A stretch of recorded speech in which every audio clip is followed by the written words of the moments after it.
Good afternoon and welcome. Thank you for joining us as we continue our observance of Yom Kippur with a memorial and closing service. I am Rochelle Green. My co-leader is Michelle Tamarkin. Please silence your phones, settle in, and enjoy the music. Our service will soon begin.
There are strains of music that evoke deep-rooted memories, historic memories from our collective past, personal memories of family and friends now gone, memories of a sweet or bittersweet childhood.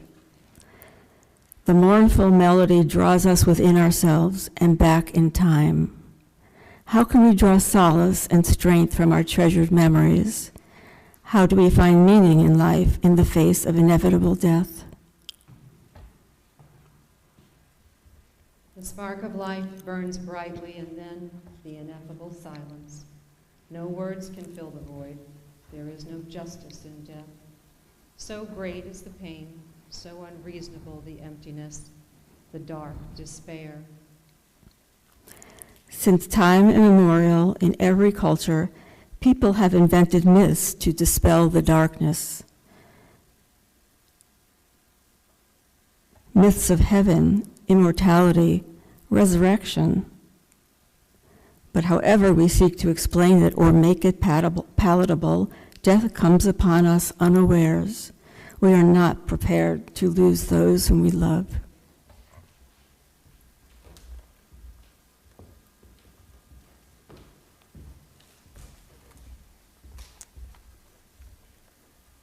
When will I be myself again? Some Tuesday, perhaps, in the late afternoon, sitting quietly with a cup of tea and a cookie. Or Wednesday, same time or later. You will stir from a nap and see him. You will pick up the phone to call him. You will hear his voice, unexpected advice, and maybe argue. And you will not be frightened. You will not be sad, and you will not be alone. Not alone at all, and your tears will warm you.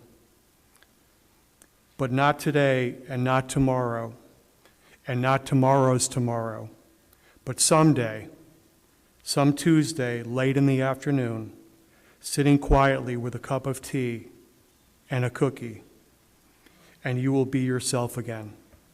Rabbi Louis John Aaron.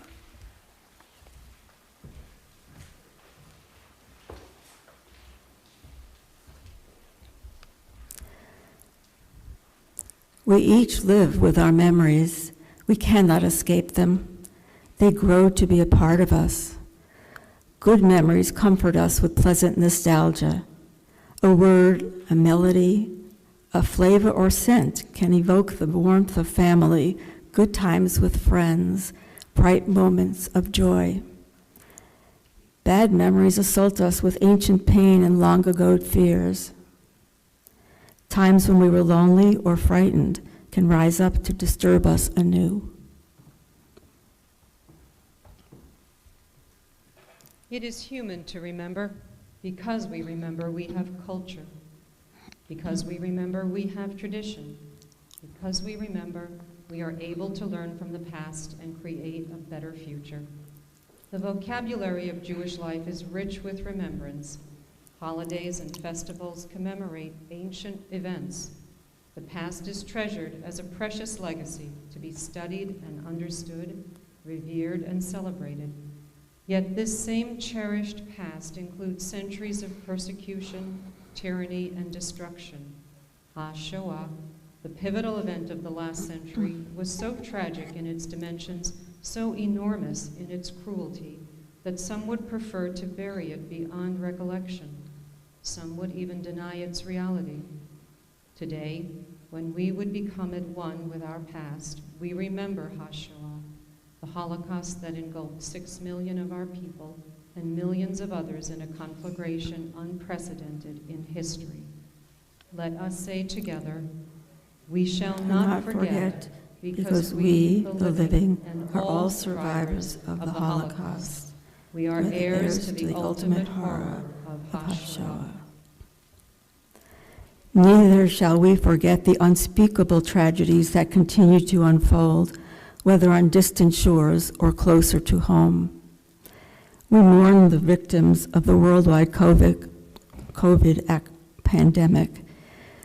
We acknowledge the ravages of climate change and famine and the displacement of millions of refugees.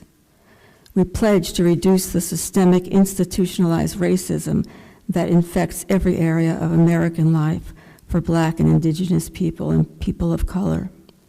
The inequities in education, healthcare, housing, and voter access, the criminalization of poverty, mass incarceration, and the indiscriminate murder of their loved ones. We must dedicate ourselves to ensuring the value of all humankind.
There is no adequate memorial for the dead.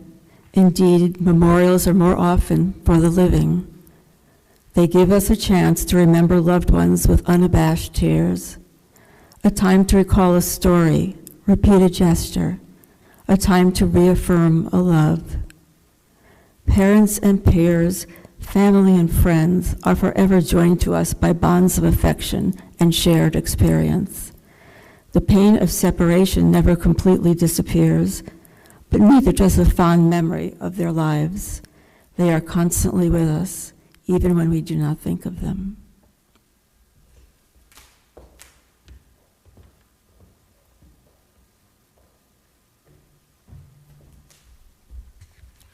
They are not dead who live in hearts they leave behind.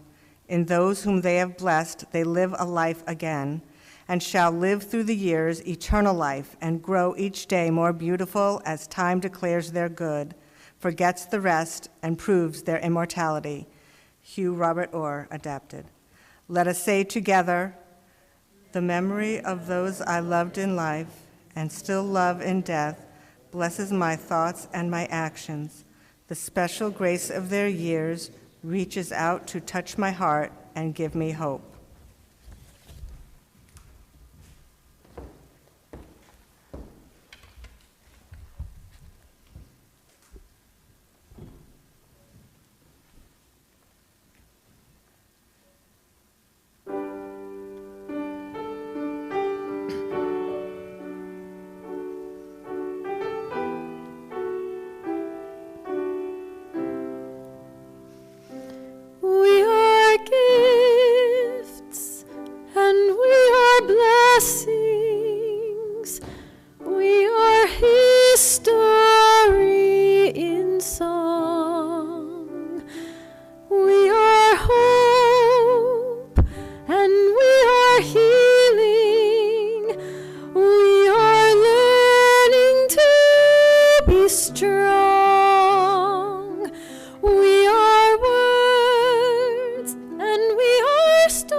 On this day, when we are flooded with unaccustomed and powerful emotions, let us honor the memory of our loved ones in the way most consistent with our beliefs and our hearts. Let us stand, if able, and together read our humanistic remembrance. Then those who wish to recite the traditional Kaddish may do so.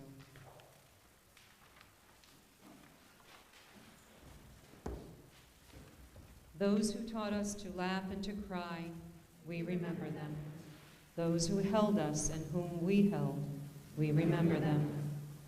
At the rising of the sun and at its going down, we remember them. In the blowing of the wind and in the chill of winter, we remember them. At the opening of buds and in the rebirth of spring, at the blueness of the sky and in the warmth of summer, at the rustling of leaves and in the beauty of autumn, we remember them. When we are weary and in need of strength, when we are lost and sick at heart, when we face decisions that are difficult to make, we remember them. When we seek advice that does not come, when we are alone and afraid, when we have joys we yearn to share, we remember them. Join us as we say, so long as we live, they too shall live, for they are now a part of us as we remember them. Rabbi Sylvan Kemmons and Jack Reimer adapted.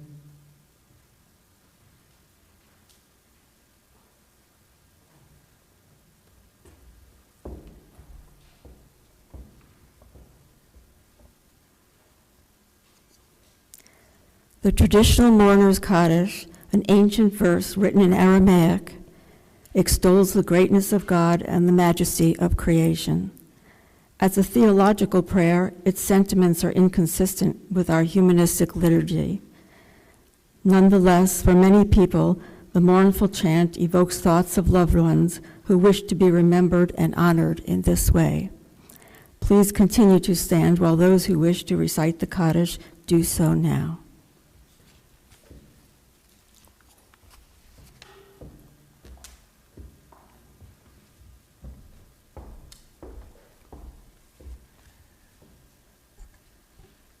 Yitkadal v'yitkadash shemei rabbah, v'yama divra chirute, v'yamlich malchute, b'chayechan uv'yomechan uv'chaye dechol beit Yisrael, ba'agala uv'izman kariv v'imru amen. Yehei shmei rab amavarach, liolam ulamaya, yitbarach, b'yishtabach, b'yit pa'ar, b'yit roman, b'yit naseh, b'yit hadar, b'yit aleh, b'yit halal, shemei dekudisha b'richu. Le'ela min kol birchata v'shirata, tushbechata v'nechemata, de'amira b'alma b'imru, amen. Yehei shlama rabba min shemaya, v'chayim aleinu v'al kol Yisrael, v'imru, amen. Oseh shalom bimramav, hu yaseh shalom aleinu v'al kol Yisrael, v'imru, amen. Please be seated.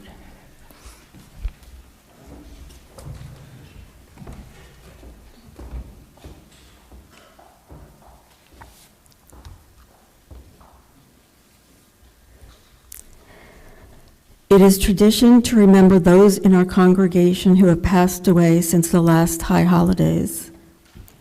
This year, sadly, we mourn the loss of 3 members of our community: Debbie Uri, Marilyn Duker, and Erwin Zucker.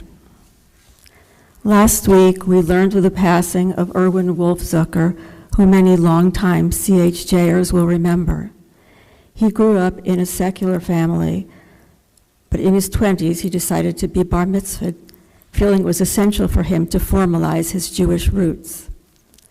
Trained as a clinical social worker, in 1980, Erwin accepted a job offer in Connecticut, and soon discovered CHJ.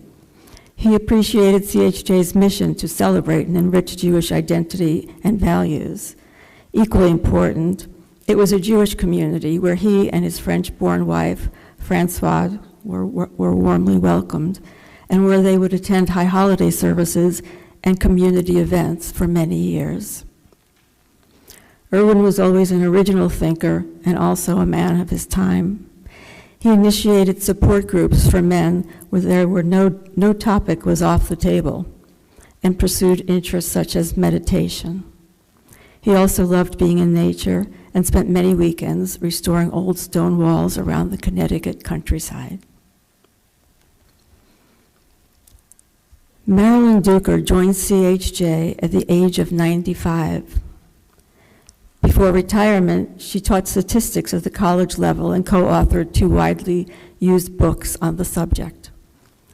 She was a woman of many interests, including line dancing, which took her around the country with the appropriate costumes in tow.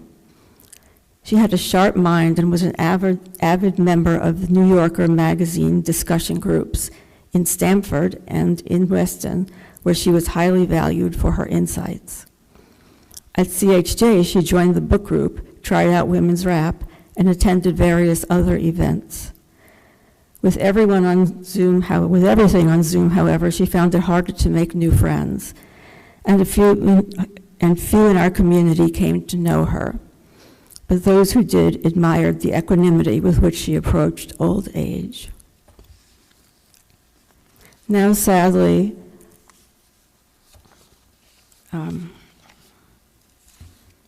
we mourn the loss of Debbie Uri, and I'm going to wing this. I didn't write it. It was hard to write. She was known and loved by many of us. Many of us had Debbie teach our children in Sunday school, which she did for many years. She loved teaching, and they loved her. She was very quiet and calm, it was a perfect match to have her there. And it was Debbie who brought the Uri family to CHJ, Fred was not interested at the time of joining a temple of any sort, but she had already joined the Congregational Church, and she felt that she wanted her children to be familiar with the faiths of both parents. So she did some research on CHJ and thought it might appeal to Fred. And reluctantly he went along, but it very quickly grew on him. And before he knew it, he was president, and she was kind of his maybe silent partner, helping wherever she could, making phone calls that were needed, and other things just to make everything work well. It was also she who insisted that they go to the retreats. The CHJ, we haven't done it in a few years, but each year we used to have a retreat. It was the same people went year after year and just loved it. And it was a weekend in the country. I believe it was at Eddie's Farm in Pennsylvania, and they had programs that were very informative and wonderful, and Fred also became part of that group that went and loved doing that. So there's much more that could be said about Debbie Urey, but she will be very missed.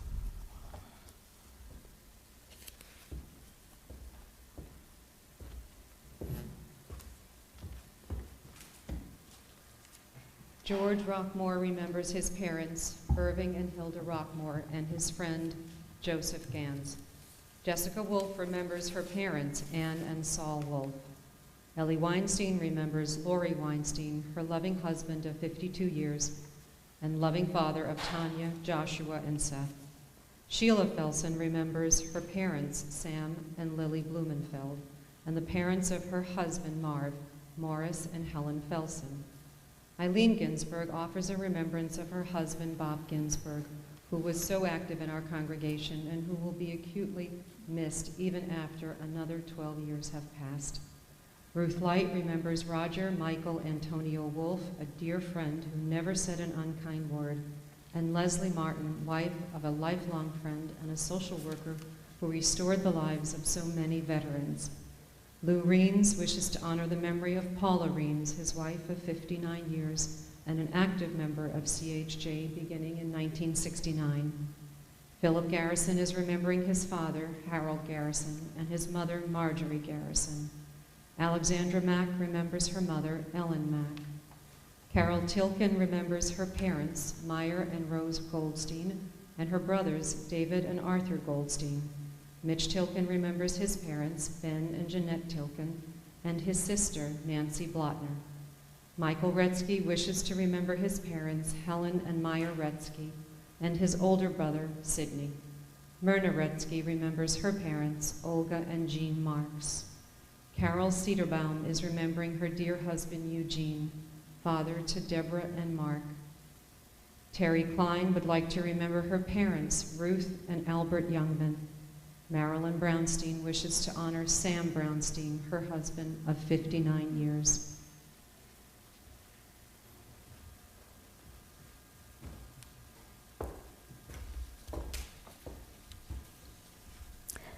Cheryl Bauman remembers her parents, Betty and Morty Azek.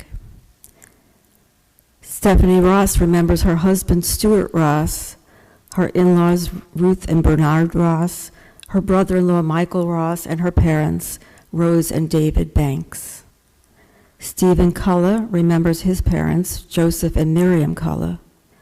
Susan Culla is remembering her father, Herbert Post. Rosalie Kay lovingly remembers her parents, Marion and Lou Swartz, and her special uncle, Philly. She also continues to honor the memory of her closest friends, some from childhood, Anne, Rona, Susie, Helen, Vicky, Gert, Emily, Joan, Linda Sue, Stephen, Phil, and Al. Gabriel Levinson would like to honor her husband, Dr. Arne Levinson, and her parents, Dr. Frederick and Edith Waxner. Ruth Windsor offers a remembrance of her dear and devoted husband, Robert Windsor, as well as her parents, Michael and Celia Malsberg, and her second mother, Teresa Lasser. Gail Ostrow wishes to honor her parents, Miriam and Bernard Ostrow, and her brother, David Ostrow, and her son, Richard Peelert. Ina Phillip is remembering her parents, Zizi and Sam Nadell, and her cousin, Sheila. She also remembers her husband Bob's parents, Rose and Emil Phillip, and his brother, John. Myrna Sokol and Louis Eisenberg remember Myrna's parents, Ruth Jaffe Sokol and Max Sokol, and her cousins, Melanie Linda Jaffe and Sharon Jill Jaffe. They also remember Louis's parents, Irving Eisenberg and Miriam Rosenblum Eisenberg. Donna Rogg remembers her parents, Shirley and Jack Rogg. Debbie Schindel wishes to honor her parents, Irving and Esther Shaw, and her sister, Risa Silverglate. Al Schindel remembers his parents, Cindy and Pearl Schindel. Stephen Getz and Linda Russell Getz remember Marilyn Getz, mother of Stephen, mother-in-law of Linda, and beloved wife of Irving Getz. Also in their thoughts is Suzanne Culver, Linda's sister. Debbie Silberstein remembers her wonderful mom, Thelma Silberstein, who passed away in May, and her wonderful dad, Joseph Silberstein, MD. Barbara J. is missing Saul as much as ever as the 5th anniversary of his death draws near.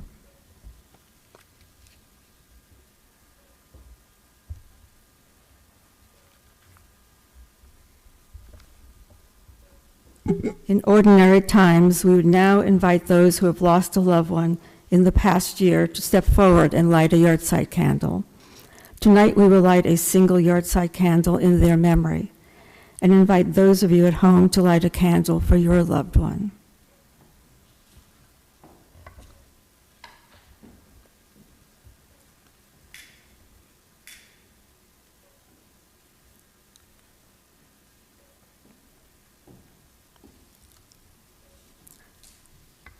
We now light a memorial candle for all who lost their lives so that others might live in freedom and peace.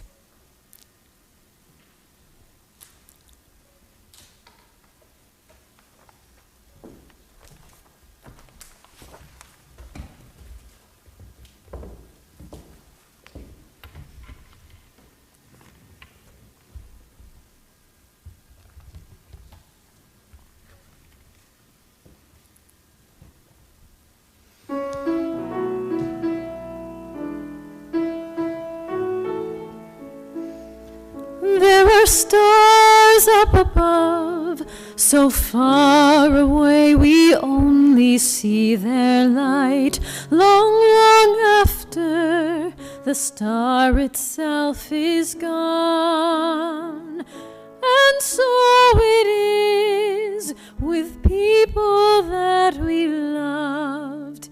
Their memories keep shining ever brightly, though their time with us is done.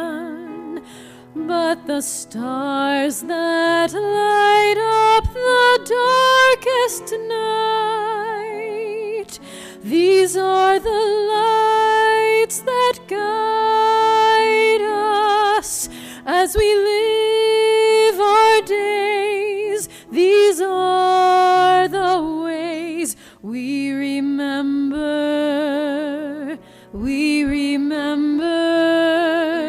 as we live our days. These are the ways we remember. We remember. יש כוכבים שאורם מגיע ארצה, רק כאשר הם עצמם עבדו ואינם.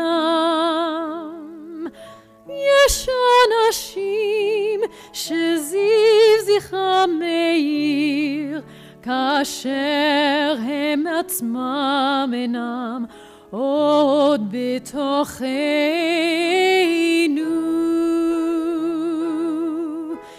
אורו אלה המבהיקים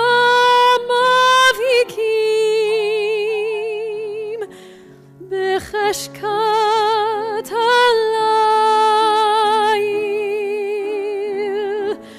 הם שמראים לאדם את הדרך, את הדרך. הם שמראים לאדם את הדרך, את הדרך. As we live our days, these are the ways we remember. We remember as we live our days. These are the ways we remember. We remember.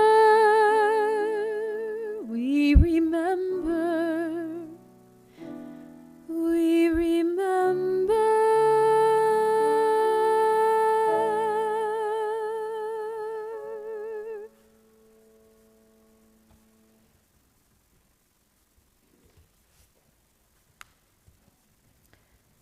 The sound of your voice, the touch of your hand, memories shared perhaps in silence.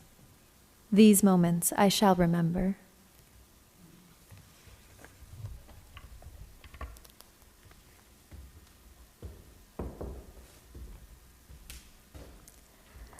Let us now say together at the bottom of page 6, may our grief for loved ones who are no longer with us lead to an expansion of our compassion for all of life and of our passion for wonder in our relationships. May we pursue peace among the living. May we find inner peace, shalom, in the acceptance of our loss, cherishing the memories of companionship which shall endure. May this community be a source of sustenance and support to all who mourn.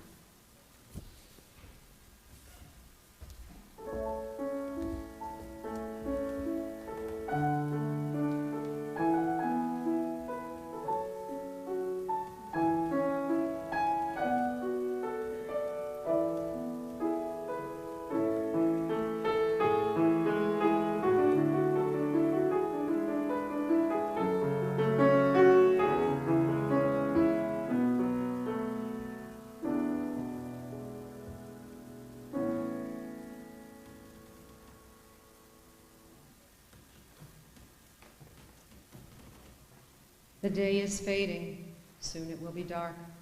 The silence and peace of night will descend upon the earth, and the tranquility of night will yield to the vitality of day, a new day in a new year. As these hours of reflection and introspection draw to a close, we will return to the tasks and problems, the challenges and the joys of life. None of us can know our destiny. Will the year bring health or illness, peace or war, success or failure? Our future is a secret that only time will disclose. Many of the forces that determine our lives are beyond our control.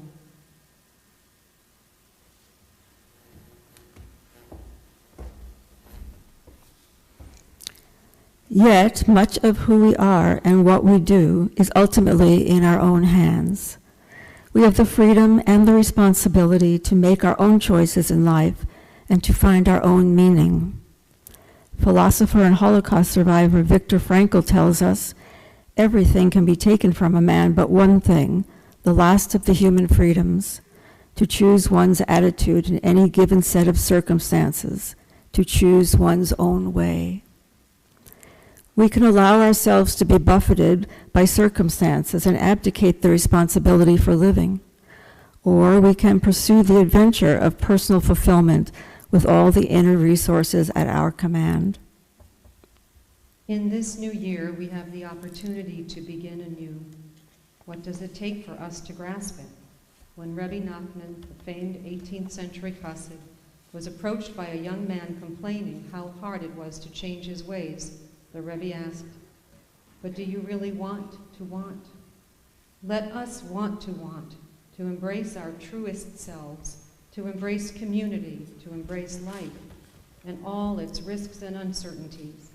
How often are we given the opportunity for self-renewal and ignore it?"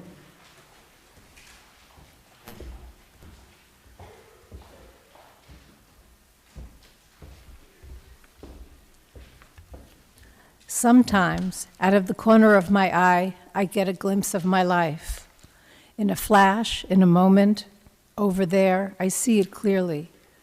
Quickly then, I make a shopping list or rent a video. Quickly, I look away. By Merle Feld. Yom Kippur is not for looking away. It is for looking inward, for looking at ourselves intensely and acknowledging the most profound truths of our lives.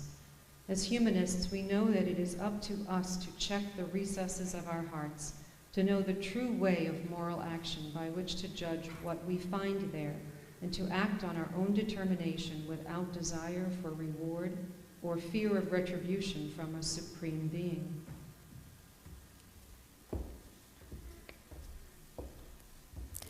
This is what we ask of ourselves, to act justly and compassionately, and to walk proudly with one another. Cultivate these qualities in yourself, and they will become real. Cultivate these in your family, and they will abound. Cultivate them in your community, and they will grow. Cultivate them throughout the world, and we will make strides toward world peace. As the Universalist hymn says, "Let there be peace on earth, and let it begin with me."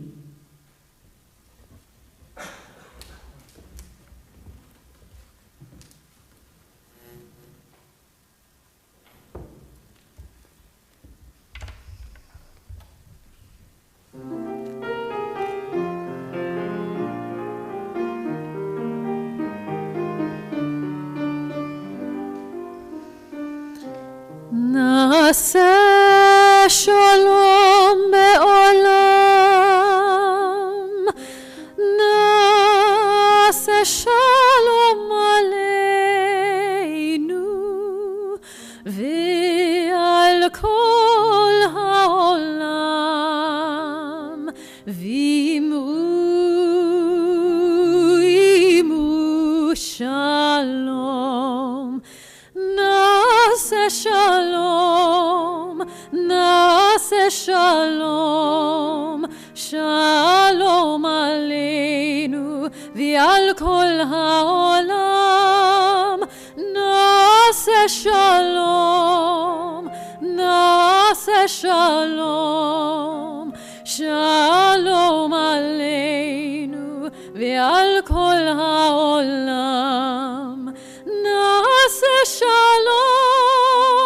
נעשה שלום, שלום עלינו ועל כל העולם.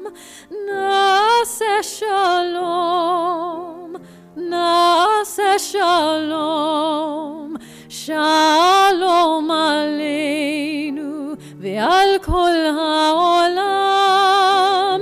נעשה שלום, נעשה שלום, שלום עלינו ועל כל העולם.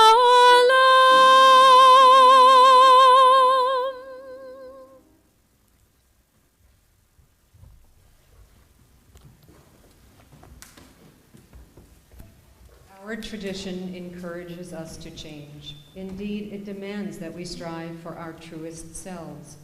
In Deuteronomy, we are told, "I have put before you life and death, blessings and curses. Choose life. Take heed, choose life, begin anew. It is time to embrace change. Change, whether in our families, our workplaces, our communities, our environment, our nation, our world, must begin with ourselves. Let us say together, we shall not shrink from the task because it seems daunting. It is daunting. We shall not shrink from the task because we fear failure. We may fail. Success is uncertain, but we must begin.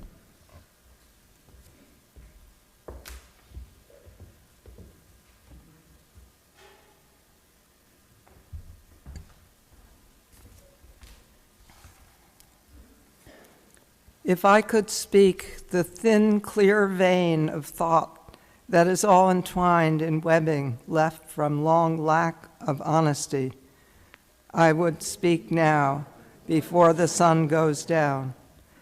If I could cry the lakes of tears to feed the thirsty nations warring when the world is ripe for working, I would cry now before the sun goes down. If I could grow 1,000 arms to wind beneath the earth and find 1,000 arms to hold dignity, I would grow now before the sun goes down. If I could climb a cliff and echo love inside the chasm where bullets echo back at me, I would climb now before the sun goes down. If I could know of courage, the child born from hearing one's own sound and knowing it to be true, I would know courage now before the sun goes down. Fan Chon Shur, adapted.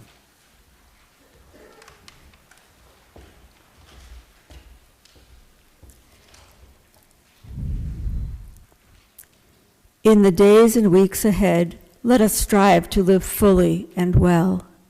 Let us not forsake the insights we have struggled to gain during these days of reflection.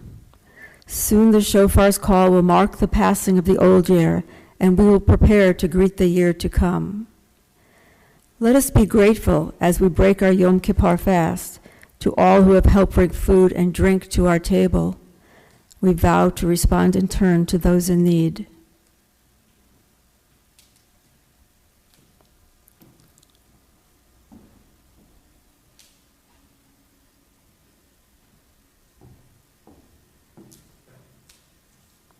We celebrate the fruit of the vine and the bounty of nature as we lift this cup. Wine is a symbol of the wholeness of life, reminding us that life is both joy and sorrow. We accept them both, and so all that life offers. We celebrate nature, source of all nourishment, which brings forth bread from the earth.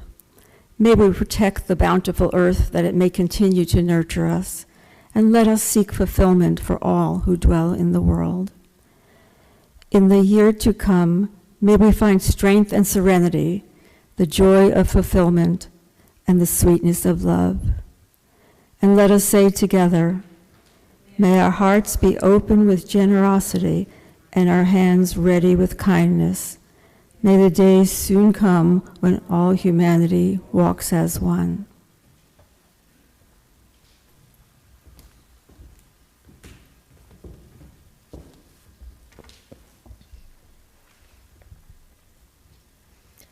Tekiah, Shivarim,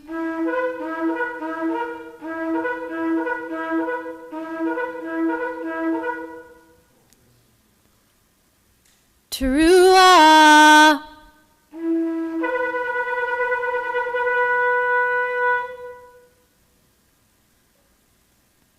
Tekiah Gedolah,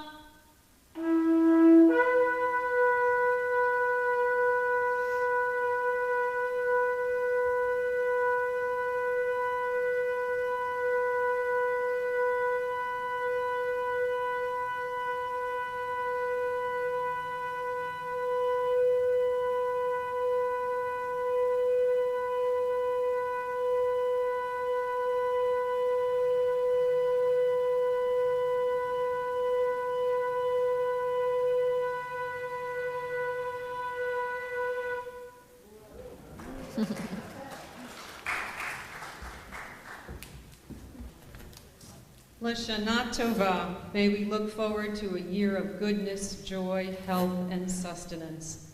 For all people of goodwill, we wish happiness and peace, L'Shana Tova. As this Yom Kippur day draws to a close, we'd like to sing a song written by John Franklin, one of the founders of our congregation. It's called Another Year Begins. We'll follow it with Havenu Shalom Aleichem.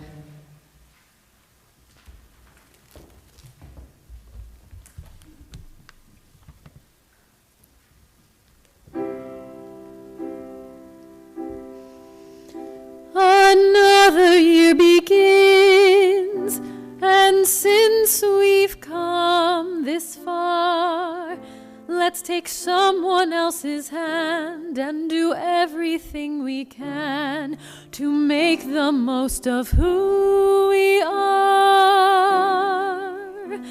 Another year begins, and since we've come this far, let's take someone else's hand and do everything we can to make the most of who we are. Another year begins, and since we've come this far, let's take someone else's hand and do everything we can to make the most of who we are. Another year begins, and since we've come this far, let's take someone else's hand and do everything we can to make the most of who we are.